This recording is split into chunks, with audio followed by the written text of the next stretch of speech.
Hello friends, स्वागत है आप सभी का हमारे यूट्यूब चैनल सफलता स्टडी में।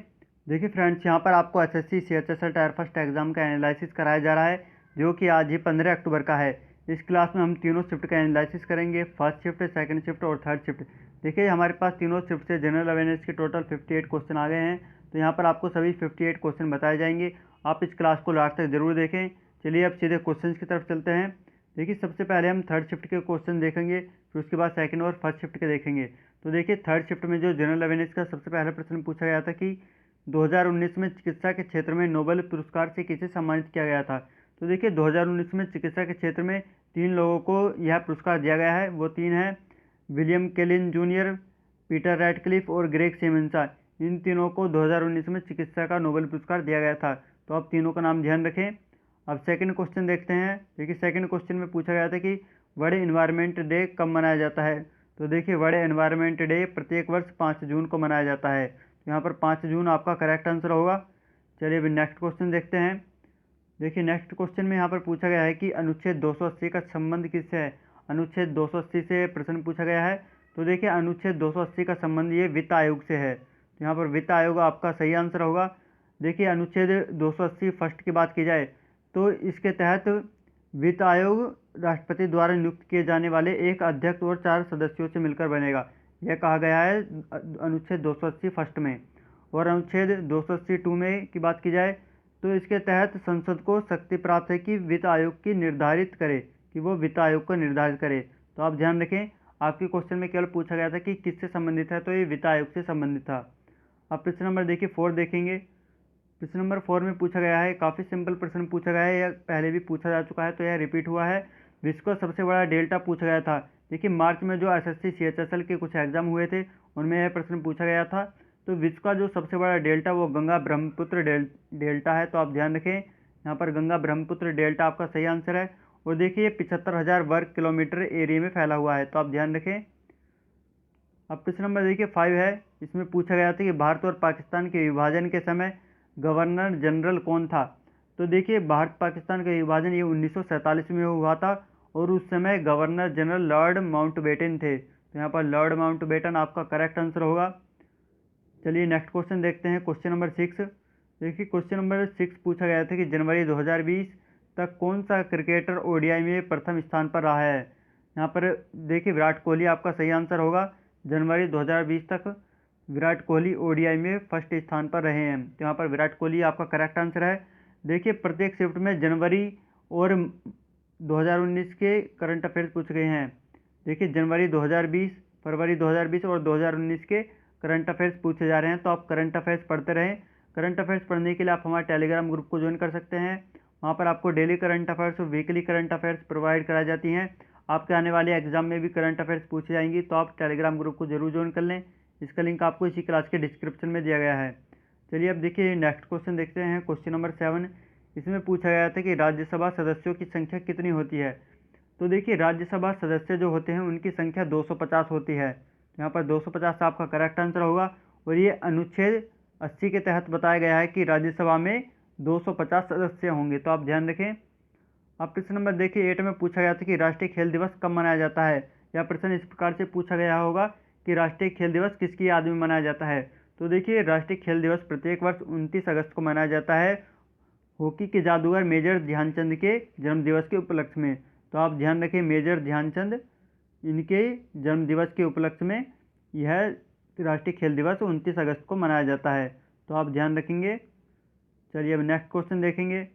देखिए नेक्स्ट क्वेश्चन में यहाँ पर पूछा गया था कि वर्तमान में भारत के वित्त मंत्री कौन हैं। तो देखिए वर्तमान में जो भारत के वित्त मंत्री हैं वो निर्मला सीतारमन जी हैं। श्रीमती निर्मला सीतारमन आपका यहाँ पर करेक्ट आंसर होगा। देखिए सभी जो प्रश्न हैं हमें स्टूडेंट्स के माध्यम से ही पता चल रहे हैं, तो आप इस क्लास को लाइक ज़रूर कर दें और अपने सभी फ्रेंड्स के पास शेयर जरूर कर दें। प्रश्न नंबर देखिए 10 में पूछा गया था कि जम्मू कश्मीर का कौन सा लोक नृत्य है। जम्मू कश्मीर के लोक नृत्य के बारे में पूछा गया था। तो 4 ऑप्शन आपके एग्जाम में दिए गए होंगे, तो उसमें जो रफ नृत्य है वो आपका सही आंसर होगा। ये रफ नृत्य आपका करेक्ट आंसर है। देखिए जो क्वेश्चन आपको कराए जा रहे हैं हो सकता है कोई क्वेश्चन फर्स्ट थर्ड शिफ्ट में ना पूछकर फर्स्ट शिफ्ट में पूछा गया है, तो ऊपर नीचे क्वेश्चन हो गए हैं, तो आप सभी क्वेश्चन को देखेंगे। अब देखिए क्वेश्चन नंबर 11 है। इसमें पूछा गया था कि मार्स ऑर्बिटर को कब लॉन्च किया गया था। तो देखिए मार्स ऑर्बिटर को ये 5 नवंबर 2013 को लॉन्च किया गया था। इसे कहाँ से लॉन्च किया गया था, तो आंध्र प्रदेश के श्रीहरिकोटा से मार्स ऑर्बिटर को लॉन्च किया गया था। तो आप ध्यान रखेंगे, इस प्रकार से प्रश्न पूछा गया था ये। अब प्रश्न नंबर देखिए 12 है, इसमें पूछा गया है कि सबसे अधिक स्टोरेज कैपेसिटी किस में होती है जिसे पढ़ा और लिखा जा सकता है। ये कंप्यूटर से प्रश्न पूछा गया है। तो देखिए सबसे अधिक जो स्टोरेज कैपेसिटी होती है वो हार्ड डिस्क ड्राइव में होती है। इसे HDD भी कहते हैं, हार्ड डिस्क ड्राइव इसका फुल फॉर्म है। तो आप ध्यान रखें, यहाँ पर आपका हार्ड डिस्क ड्राइवर आपका ड्राइव करेक्ट आंसर होगा। अब प्रश्न नंबर देखिए 13 देखेंगे। प्रश्न नंबर 13 में पूछा गया था कि उधम सिंह जी का जन्म दिवस कब मनाया जाता है। तो देखिए क्रांतिकारी हैं, इनका जन्म दिवस ये 26 दिसंबर को मनाया जाता है। तो यहाँ पर 26 दिसंबर आपका करेक्ट आंसर होगा। अब देखिए जो उधम सिंह जी हैं ये क्रांतिकारी हैं, इन्होंने जलियांवाला बाग हत्याकांड में जनरल डायर की हत्या की थी। उसके बाद जनरल डायर की इन्होंने हत्या की थी। तो आप ध्यान रखें। अब देखिए प्रश्न नंबर 14 है, इसमें पूछा गया है कि मिश्रित अर्ध सदाबहार वन, नमीदार मिश्रित पतझड़े वन कहाँ मिलते हैं। देखिए मिक्स्ड बायोस्फीयर रिजर्व से ऐसे कुछ प्रश्न पूछा गया था। तो हम आपको बता रहे हैं कि मिश्रित सदाबहार वन ये असम राज्य में पाए जाते हैं। तो अगर आपके भी प्रश्न इस प्रकार से पूछा गया था तो यहाँ पर असम आपका करेक्ट आंसर होगा। आपको देखिए करेक्ट क्वेश्चन क्या पूछा गया था आप ये कमेंट में ज़रूर बताएं। और ये देखिए कहाँ पर पाए जाते हैं, असम के तिनसुकिया जिले में पाए जाते हैं। तो आप ये भी ध्यान रखेंगे, हो सकता है आने वाली शिफ्ट में भी पूछ लिया जाए। अब प्रश्न नंबर 15 देखेंगे। देखिए प्रश्न नंबर यहाँ पर 15 है, इसमें पूछा गया है कि महमूद गजनवी ने भारत पर कितनी बार आक्रमण किया था। तो देखिए महमूद गजनवी ने भारत पर 17 बार आक्रमण किया था। 17 बार आक्रमण किया था। इसने ज़्यादातर मंदिरों को निशाना बनाया था और वहाँ पर सभी मालों को लूट लिया था। इसे ज़्यादातर मूर्ति भंजक के नाम से भी जाना जाता है। देखिए इसने सबसे पहला आक्रमण कब किया था, यदि यह पूछा जाता है तो 1001 ईस्वी में महमूद गजनवी ने भारत पर आक्रमण किया था। तो आप ये भी ध्यान रखेंगे। प्रश्न नंबर देखिए 16 है, इसमें पूछा गया है कि सबसे ज़्यादा बारिश कहाँ होती है। सबसे ज़्यादा बारिश के बारे में पूछा गया है। तो ये चेरापूंजी और मासिनराम में होती है, जो कि ये मेघालय में है। तो आप ध्यान रखें, यदि आपके ऑप्शन में चेरापूंजी दिया गया होगा तो आपका सही आंसर, या फिर मेघालय, तो आप दोनों आंसर लगाएंगे। आपको मेघालय या चेरापूंजी में जो में से एक दिया गया होगा तो आपका सही आंसर है। देखिए आपको क्लास पसंद आ रही है तो प्लीज़ क्लास को लाइक ज़रूर कर दें, और यदि चैनल को सब्सक्राइब नहीं किया तो प्लीज़ चैनल को भी सब्सक्राइब जरूर कर लें। अब प्रश्न नंबर देखिए 17 देखेंगे।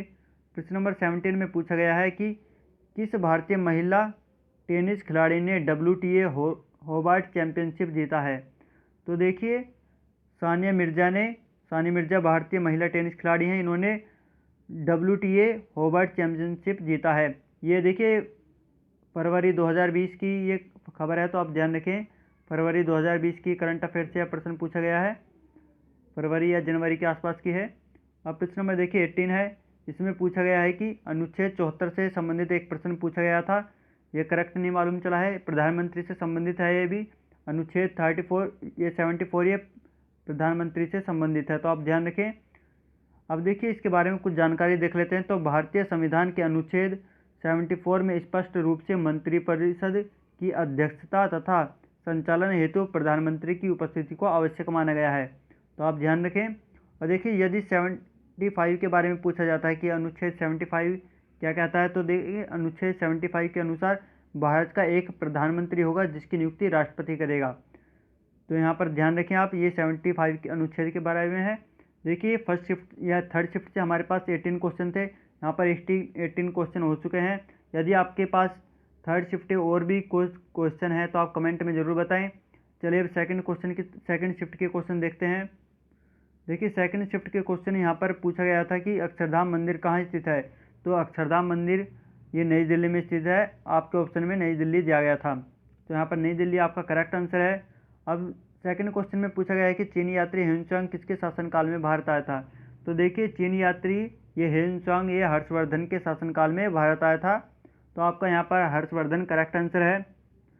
प्रश्न नंबर देखिए 3 है, इसमें पूछा गया है कि 2019 में क्रिकेट में अंतर्राष्ट्रीय स्तर पर सर्वाधिक रन बनाने वाले खिलाड़ी कौन हैं। तो देखिए अंतर्राष्ट्रीय स्तर पर सर्वाधिक रन बनाने वाले खिलाड़ी रोहित शर्मा हैं। तो यहाँ पर रोहित शर्मा आपका करेक्ट आंसर है। देखिए अधिकतर एग्जाम में देखा गया है SSC CHSL में 2019 और स्टार्टिंग की जनवरी फरवरी 2020 के करंट अफेयर्स पूछे जा रहे हैं। यदि आपका आने वाली डेट में एग्ज़ाम है तो आप करंट अफेयर्स ज़रूर पढ़ के जाएँ। अधिकतर एग्ज़ाम में कम से कम 5-6 क्वेश्चन करंट अफेयर्स से ज़रूर पूछे जा रहे हैं, तो आप सभी करंट अफेयर्स पढ़ के जाएँ। अब प्रश्न नंबर देखिए 4 देखेंगे। इसमें पूछा गया है कि प्रथम पंचवर्षीय योजना कब शुरू हुई थी। तो प्रथम पंचवर्षीय योजना ये 1951 में शुरू हुई थी। 1956 तक इसका कार्यकाल रहा है, तो आप ध्यान रखें। अब प्रश्न नंबर देखिए 5 है। इसमें पूछा गया है कि 2019 का रसायन विज्ञान को नोबेल पुरस्कार किसे मिला था। देखिए नोबेल पुरस्कार से भी एग्जाम में प्रश्न पूछे जा रहे हैं।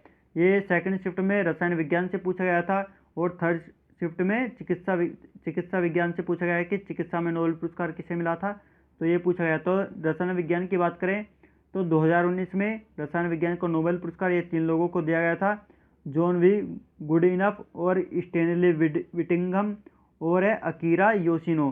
देखिए जॉन वी गुडइनफ ये अमेरिका के हैं और स्टैनली विटिंघम ये ब्रिटेन के हैं और अकीरा योशिनो ये जापान के हैं, तो आप ध्यान रखें। यदि साहित्य के नोबेल पुरस्कार की बात की जाए तो पीटर हैंडके को 2019 में दिया गया था। यह प्रश्न भी पूछा जा चुका है। अब प्रश्न देखिए 6 देखेंगे। इसमें पूछा गया था कि जेपी नड्डा बीजेपी के कौन से नंबर के अध्यक्ष बने हैं। तो देखिए जेपी नड्डा बीजेपी के 11वें नंबर के अध्यक्ष बने हैं, तो यहाँ पर ये आपका सही आंसर है।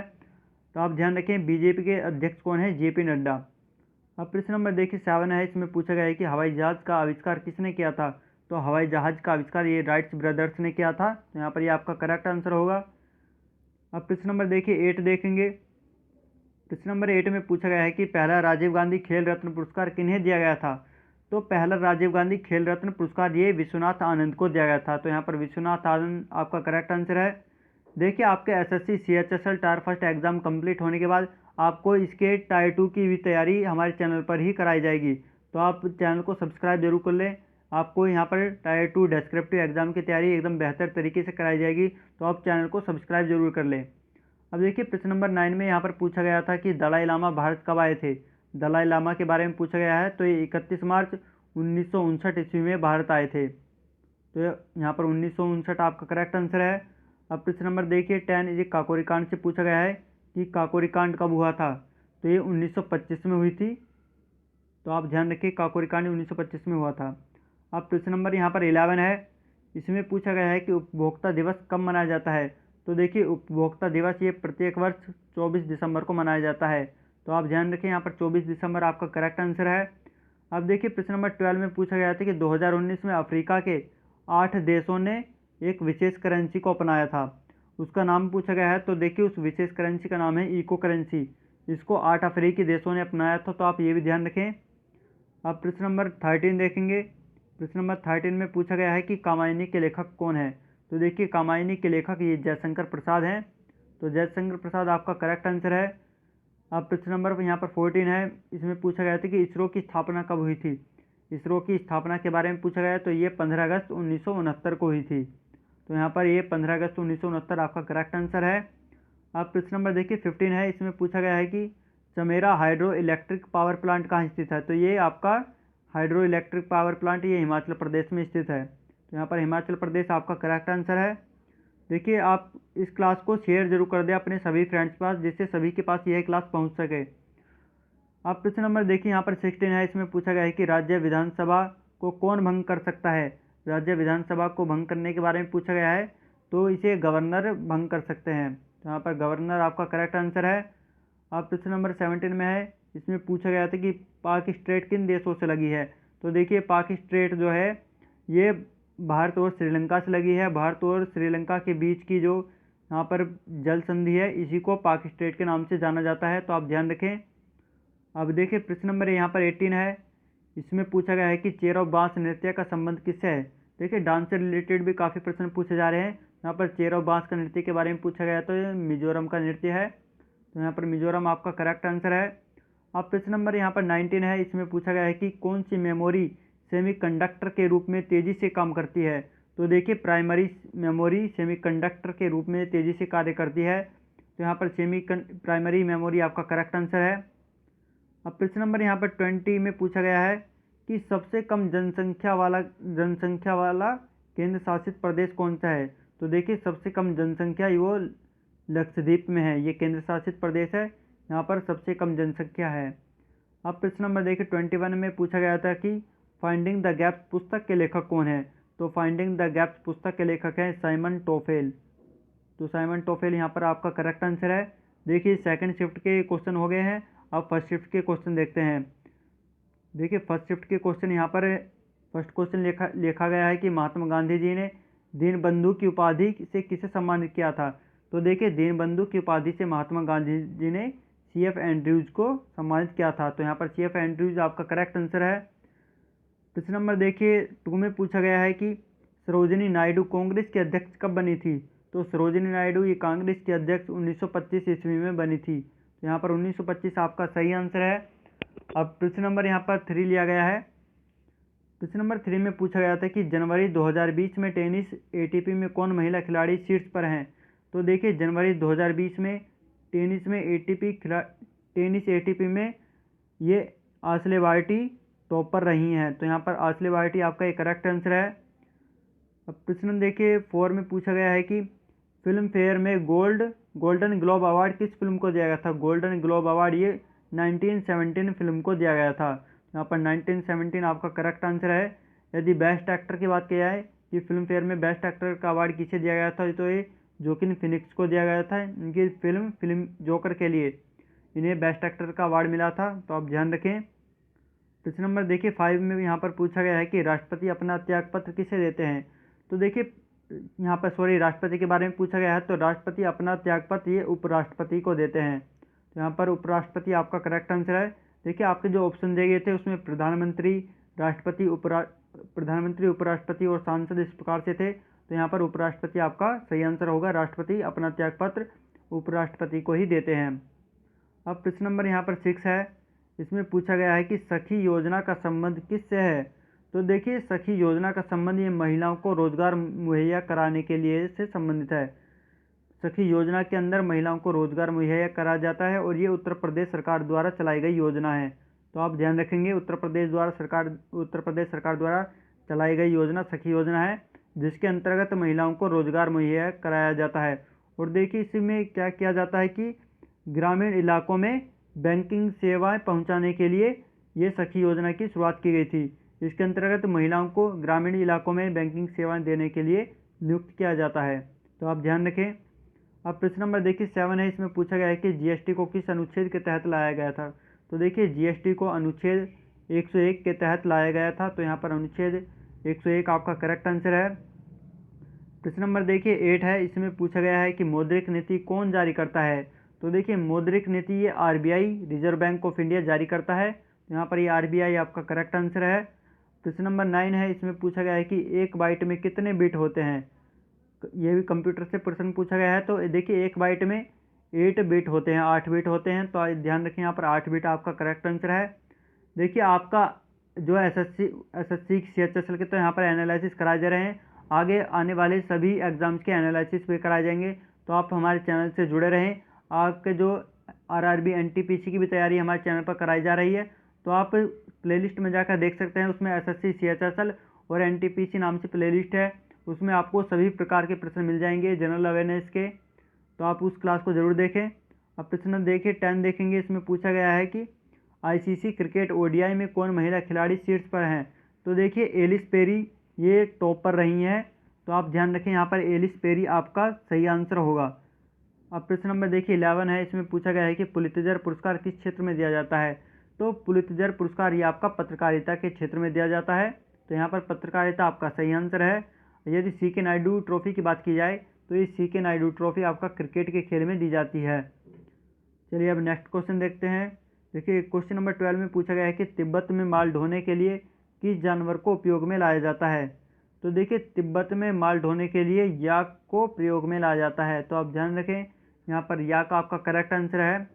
अब प्रश्न नंबर 13 है। इसमें पूछा गया था कि गोलकुंडा कहाँ पर स्थित है।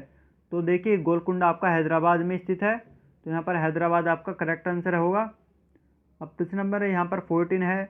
इसमें पूछा गया था कि जनवरी में झारखंड असेंबली के अध्यक्ष के रूप में किसे नियुक्त किया गया था। तो देखिए झारखंड के असेंबली के अध्यक्ष के बारे में पूछा गया है। तो ये रविन्द्रनाथ महतो यहाँ पर आपका सही आंसर होगा।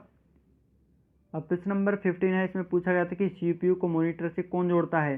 तो देखिए CPU को मॉनिटर से रोम जोड़ता है, तो यहाँ पर ROM रोम आपका करेक्ट आंसर होगा। रोम की फुल फॉर्म की बात की जाए तो रीड ओनली मेमोरीज की फुल फॉर्म होती है। यदि CPU की फुल फॉर्म में बात की जाए, देखिए इनकी फुल फॉर्म भी पूछ ली जाती है, तो आप ध्यान रखेंगे CPU की फुल फॉर्म होती है सेंट्रल प्रोसेसिंग यूनिट। अब प्रश्न नंबर देखिए 16 में पूछा गया है कि 10 कथिया लोक कला का संबंध किस राज्य से है। तो ये देखिए 10 कथिया लोक कला ये उड़ीसा राज्य से संबंधित है, तो यहाँ पर उड़ीसा आपका करेक्ट आंसर होगा। अब प्रश्न नंबर देखिए यहाँ पर 17 है, इसमें पूछा गया है कि कौन सी टीम ODI क्रिकेट जनवरी 2020 में टॉप पर रही है। तो देखिए इंग्लैंड की टीम जनवरी 2020 में ODI क्रिकेट में टॉप पर रही है, तो यहाँ पर इंग्लैंड आपका करेक्ट आंसर है।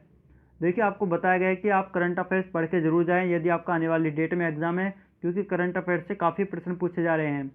अब प्रश्न नंबर देखिए यहाँ पर 18 है, इसमें पूछा गया है कि भारत की कैबिनेट में कितने मंत्री हो सकते हैं। तो भारत की कैबिनेट में 15% मंत्री हो सकते हैं, तो यहाँ पर 15% आपका करेक्ट आंसर होगा। देखिए ज़्यादातर जो करंट अफेयर्स से प्रश्न आ रहे हैं वो ज़्यादातर स्पोर्ट से रिलेटेड आ रहे हैं, स्पोर्ट और जो नो प्राइज वगैरह से आ रहे हैं, तो आप ध्यान रखें सभी प्राइज वाले क्वेश्चन और स्पोर्ट वाले क्वेश्चन जरूर याद करके जाएं। चलिए अब नेक्स्ट क्वेश्चन देखते हैं, क्वेश्चन नंबर 19। इसमें पूछा गया है कि रविन्द्रनाथ टैगोर यूनिवर्सिटी कहाँ स्थित है। तो देखिए रविन्द्रनाथ टैगोर यूनिवर्सिटी आपके मध्य प्रदेश में स्थित है, तो यहाँ पर मध्य प्रदेश आपका करेक्ट आंसर है। देखिए आपको यहाँ पर सभी शिफ्ट के ऑल शिफ्ट के टोटल 58 क्वेश्चन करा दिए हैं हमने। तो आपको यह क्लास कैसी लगी कमेंट करके ज़रूर बताएं। इस क्लास को लाइक करें, अपने सभी फ्रेंड्स के पास शेयर जरूर कर दें। यदि आपने चैनल को सब्सक्राइब नहीं किया तो प्लीज़ चैनल को सब्सक्राइब जरूर करें और साथ ही पास वाला बेल आइकन जरूर दबाएं और नोटिफिकेशन ऑन कर लें, जिससे आपको आने वाली सभी नई क्लास की नोटिफिकेशन सबसे पहले प्राप्त हो सके। चलिए नेक्स्ट क्लास में फिर मिलते हैं। Thank you.